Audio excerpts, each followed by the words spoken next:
Halo, Assalamualaikum warahmatullahi wabarakatuh. Pada kesempatan kali ini kita akan melanjutkan materi perhitungan titrasi asam basa. Nanti kita akan membuat kurva bersama-sama. Jadi submaterinya yaitu perubahan pH pada titrasi asam basa.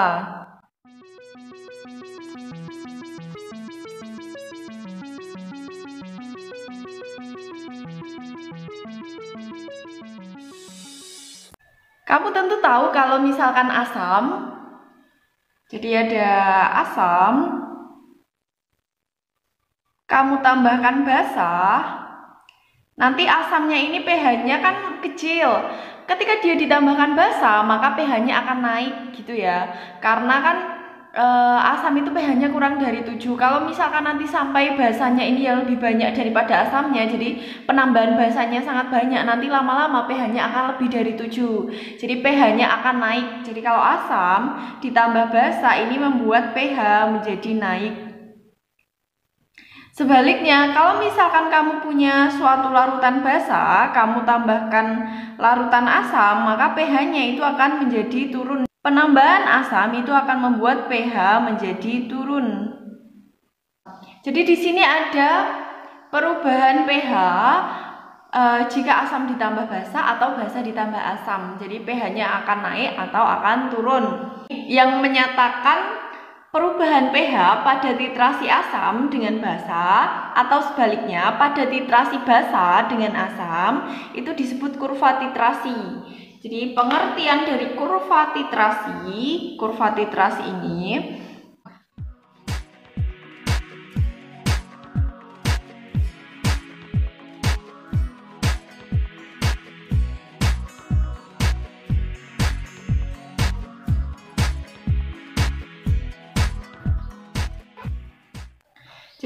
titrasi adalah grafik yang menyatakan perubahan pH pada titrasi. Jadi kalau asam dia ditambah basa, maka grafiknya itu dari bawah, dari pH-nya rendah, kemudian dia akan naik. Jika titrasi basa dengan asam, jadi basanya dulu ditambah sedikit asam terus-menerus, kurvanya nanti dari atas kemudian turun ke bawah. Jadi ada dua macam ya. Kalau asam dengan basa nanti grafiknya dari bawah akan naik, pH-nya naik. Kalau basa dengan asam nanti pH-nya dari atas akan turun ke bawah. Kemudian bentuk kurva titrasi itu ternyata bergantung pada kekuatan asam dan basa. Jadi ada pengaruh apakah dia asam kuat atau asam lemah, dan dia itu basa kuat atau basa lemah. Ada 4 macam reaksi antara asam kuat, asam lemah, basa kuat, dan basa lemah. Yang pertama itu antara asam kuat dengan basa kuat, yang kedua asam lemah dengan basa lemah, yang ketiga itu asam kuat dengan basa lemah, yang keempat itu asam lemah dengan basa kuat. Jadi ada 4. Asam kuat basa kuat, asam lemah basa lemah, asam kuat basa lemah, dan asam lemah basa kuat. Tetapi yang akan kita bahas di sini hanya 3 saja. Ada 3. Yang pertama yaitu, jadi yang pertama titrasi asam kuat dengan basa kuat. Yang kedua itu titrasi asam lemah dengan basa kuat. Yang ketiga yaitu titrasi asam kuat dengan basa lemah. Mungkin kalian ada yang bertanya-tanya kenapa kok yang asam lemah dan basa lemah ini tidak dimasukkan ke dalam sini. Alasannya itu karena reaksi antara asam lemah dengan basa lemah itu reaksinya itu berlangsung lambat dan tidak tuntas. Karenanya kita hanya akan membahas asam kuat basa kuat, asam lemah basa kuat, dan asam kuat basa lemah saja. Ini ada contoh titrasi asam kuat dengan basa kuat, contohnya dia HCl dengan NaOH yang masing-masing konsentrasinya 0,1 molar dan HCl-nya itu dibuat tetap 25 ml. Jadi ini kalau kamu membuat praktikum seperti yang kemarin itu HCl-nya yang di bawah ya, dia tetap. Kalau kemarin itu 20 ml, ini dibuat 25 ml HCl. Konsentrasinya 0,1, NaOH-nya itu 0,1 molar juga. Kemudian pH-nya itu dari bawah dia akan naik ke atas. Di sini ketika NaOH-nya itu tepat 25 ml, dia mencapai titik ekuivalennya. Jadi dia tepat bereaksi dengan HCl-nya. kan molnya itu sama. Jadi kalau 25 kali 0,1 itu 2,5 milimol.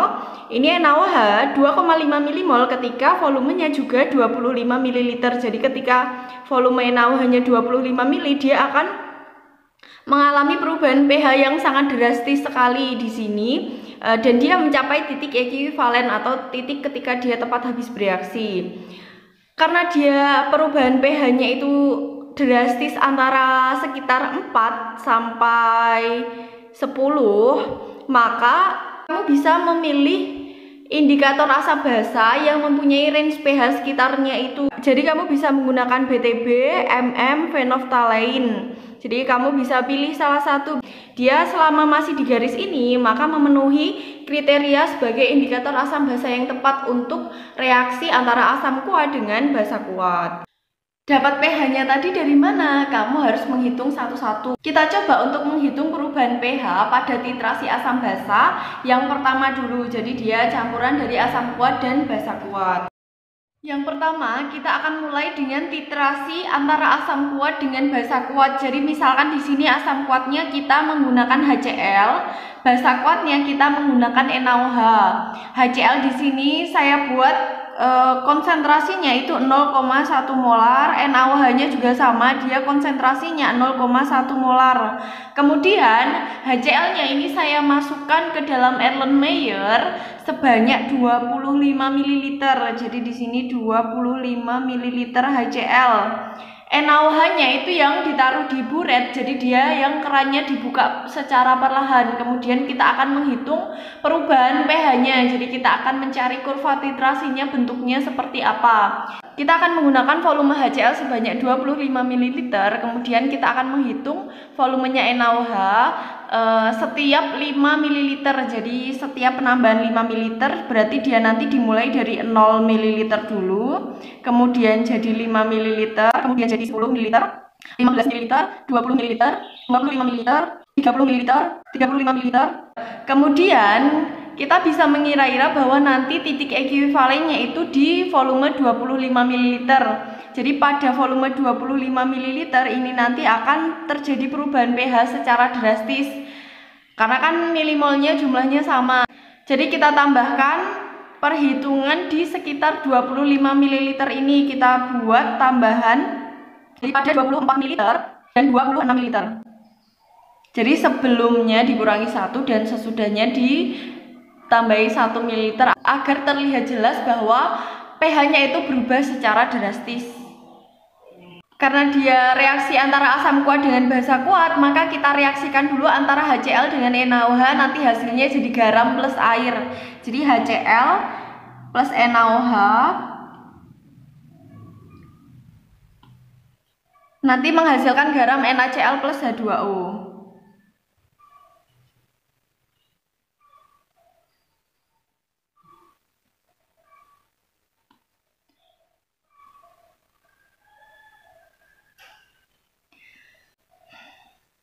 Kemudian kita tuliskan mula-mula reaksi dan sisanya.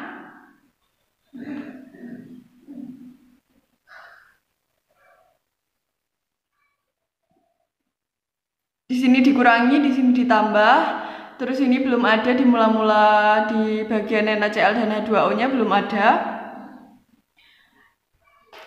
HCl di sini volumenya 25 ml dibuat tetap sehingga molnya itu sebanyak 2,5 milimol. Jadi 25 dikali 0,1 jadinya 2,5 milimol. Saya tulis 2,5 saja ya.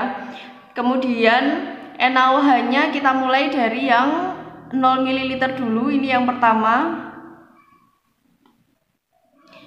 0 ml dikali 0,1 molar berarti dia sebanyak 0 ya. 0 dikali 0,1 0. Berarti yang bereaksi tidak ada, di sini masih 0 semua.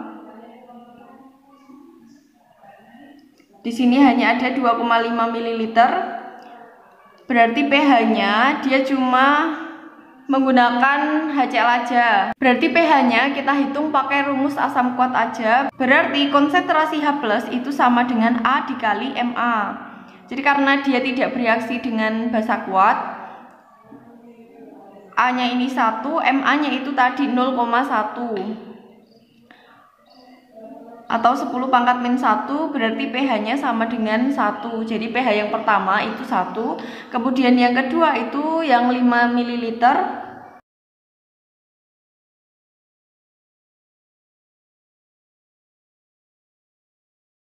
Di sini tetap 2,5, NaOH-nya itu kita menggunakan 5 mili, berarti 5 dikali 0,1, 0,5 milimol atau 0,5 saja. Berarti yang bereaksi 0,5. Di sini semuanya 0,5 karena koefisiennya ini 1 1 1 1 ya. Kalau koefisiennya beda nanti di bagian reaksi itu menyesuaikan dengan koefisiennya karena perbandingan mol itu sama dengan perbandingan koefisien di bagian reaksi sini. Kemudian tinggal kita kurangi aja yang di sebelah kiri, 2,5 dikurangi 0,5 itu sebanyak 2. Ini habis, ini 0,5 dan di sini juga 0,5.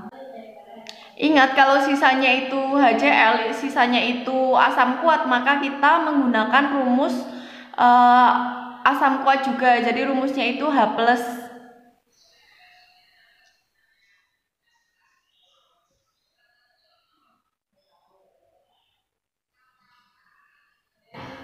Rumusnya sama dengan atas ini. Jadi kalau asam kuat dengan basa kuat, maka rumusnya pakai H+ sama dengan A dikali Ma.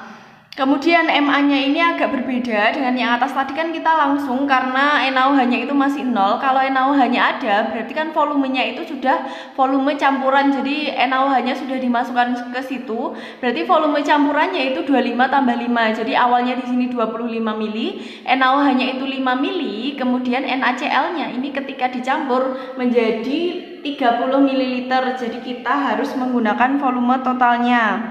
Jadi A-nya di sini 1, A ini jumlah H pada HCl. Ma-nya itu menggunakan rumus N per V. Di mana V-nya ini V totalnya. Berarti ini 1 dikali N-nya itu HCl sisanya ini.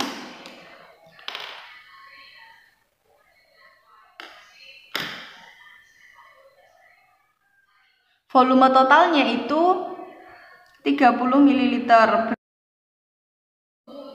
Berarti ini 6,67 kali 10 pangkat min 2 atau pH-nya itu setelah dihitung menggunakan kalkulator itu pH-nya sama dengan 2 min log 6,67 sama dengan 1,176. Kita lanjutkan ke nomor 3 dengan volume 10 ml.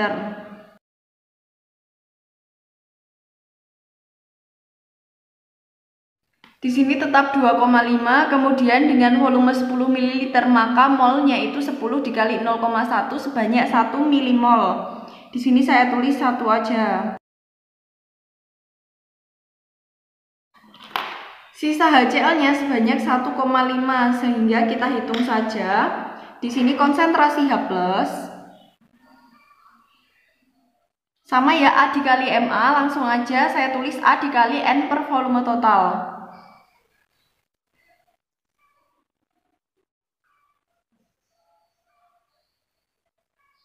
N-nya ini sisanya HCl tadi 1,5 dibagi volume totalnya itu 25 mili ditambah 10 mili sebanyak 35 ml.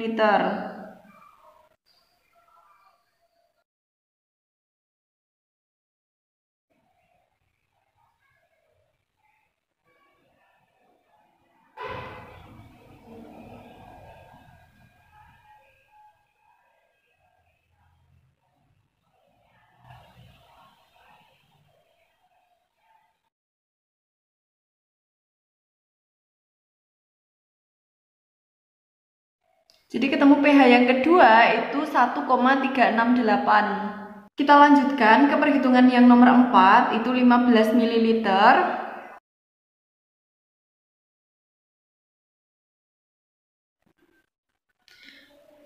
N-nya itu 15 ml dikali 0,1 jadi 1,5 milimol. Jadi ketemu sisanya 1,0 milimol ya, 1 milimol. Karena sisanya itu masih asam kuat, kita hitung aja konsentrasi H+ itu sama dengan A dikali N per volume total. A-nya itu 1, N-nya itu N sisanya tadi 1,0, volume totalnya itu 15 mili ditambah 25 mili, 40 ml.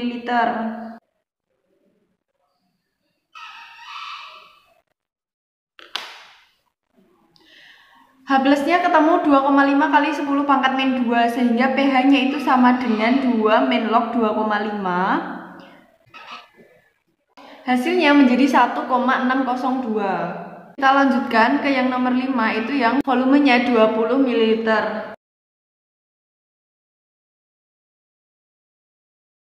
Di sini molnya tetap, kemudian NaOH-nya itu tadi menggunakan 20 mili dikali 0,1 sehingga hasilnya 2,0 milimol. Kemudian kita hitung saja.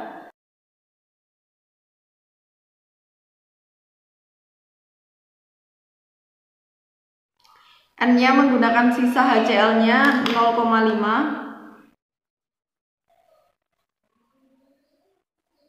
Volume totalnya itu 20 ditambah 25 berarti 45.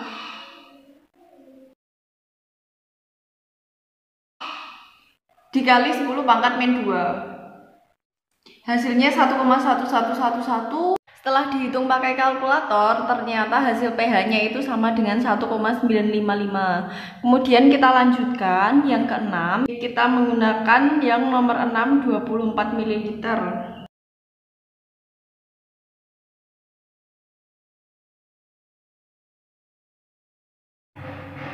HCl-nya tetap 2,5. Molnya NaOH itu didapat dari 24 mili dikali 0,1 jadinya 2,4 milimol. Sisanya 0,1 mol. Ini kita masukkan ke rumus. Karena sisanya itu asam kuat, maka kita masukkan ke rumus yang sama dengan tadi. Konsentrasi H plus itu sama dengan A dikali N per volume total. N-nya itu 0,1 dibagi volume totalnya itu berarti 24 ditambah 25 jadinya 49.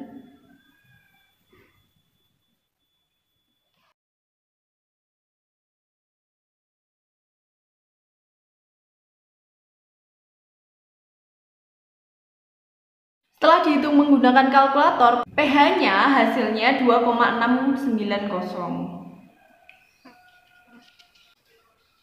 Kita akan lanjutkan yang ketujuh yaitu dengan volume 25 ml.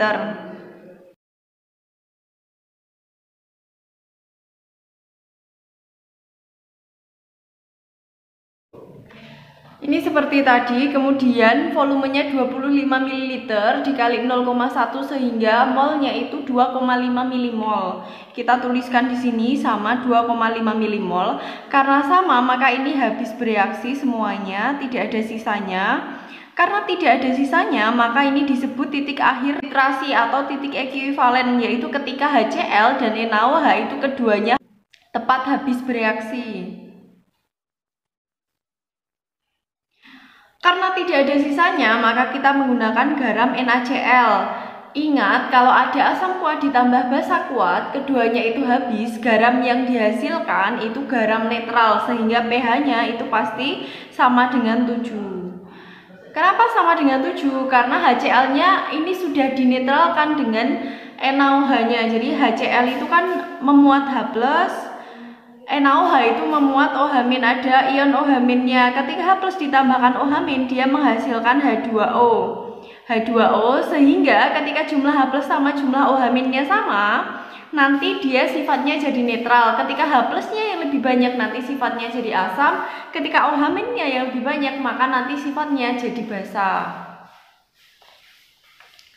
Kemudian kita lanjutkan yang ke-8 itu dengan volume 26 ml.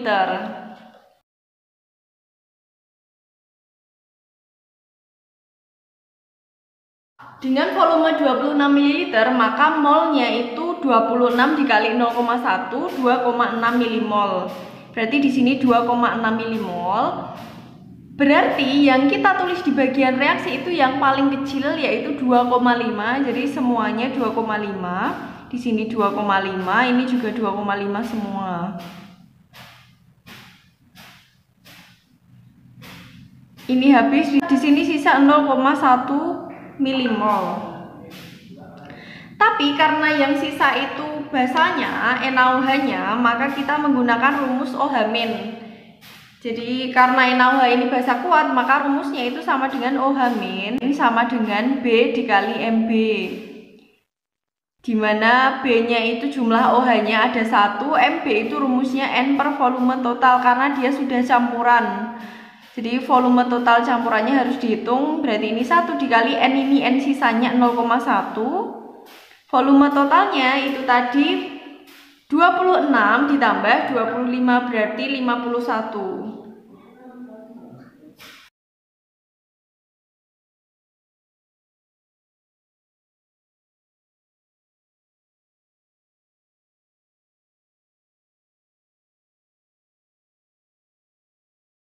Setelah kita hitung menggunakan kalkulator, ternyata pH-nya itu 11,292. Kemudian kita lanjutkan ke hitungan nomor 9. Yang nomor 9 yaitu 30 ml.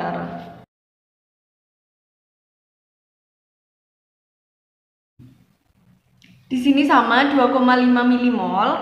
Kemudian volume yang digunakan itu 30 mili, sehingga molnya itu 30 dikali 0,1, 3 milimol. Berarti di sini yang ditulis itu yang paling kecil 2,5. Berarti di sini semuanya 2,5.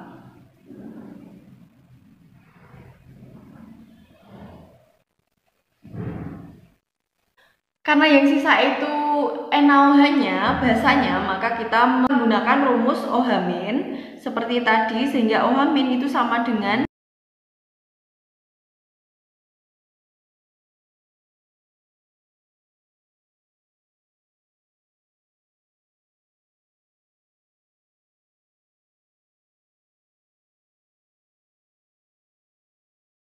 Kemudian setelah kita hitung menggunakan kalkulator, ternyata hasilnya 11,959.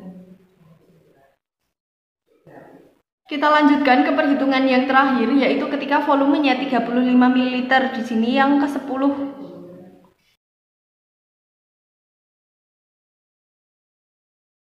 Mula-mulanya HCl sama 2,5, sedangkan NaOH-nya itu 35 dikali 0,1, hasilnya 3,5 milimol. Kita tuliskan di sini 3,5 milimol.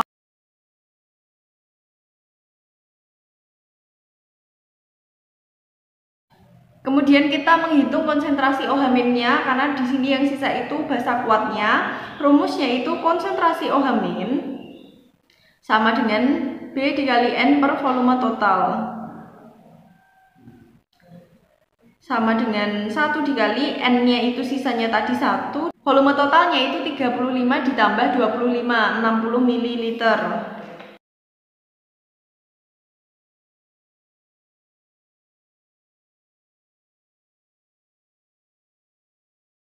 Hasil akhirnya itu 12,223. Kalau sudah, kita buat tabelnya dulu sebelum kita membuat kurva.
tabelnya sudah selesai, kita masukkan semua datanya ke grafik, kemudian kita bisa menentukan kurva titrasi asam kuat dengan basa kuat, di mana di sini di angka 7 ini adalah titik ekuivalen, yaitu ketika NaOH dan HCl itu tepat habis bereaksi. Jadi di sini titik ekuivalennya.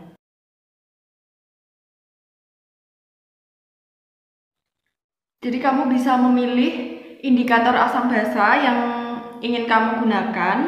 Yang penting dia itu masuk ke dalam range pH sekian ini. Jadi yang garis lurus ini, maka dia bisa digunakan sebagai indikator asam basa pada percobaan asam kuat dengan basa kuat, contohnya HCl dengan NaOH.